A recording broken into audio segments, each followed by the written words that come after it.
எனில் உன்னுடைய சுகம், துக்கம், வேதனை, நிராசை, அகங்காரத்திற்கு இந்த யுத்தம் காரணம் அல்ல. நிகழும் யுத்தத்தோடு நீ கொண்டிருந்த அளப்பரிய ஆசைகளே அதற்கு காரணமாகிறது. எனது வார்த்தைகள் சத்தியம்தானே பார்த்தா?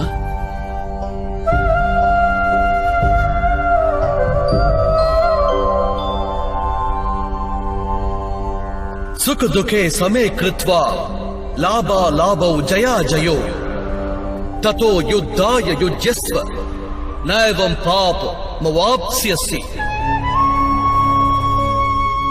அதாவது சுக துக்கத்தை சமமாய் பாவித்து லாபம், நஷ்டம், வெற்றி, தோல்வி பற்றி எண்ணாமல் நீ யுத்தம் புரிந்தால் தனஞ்சயா, நீ என்றும் பாவத்தின் பாகமாக மாட்டாய்.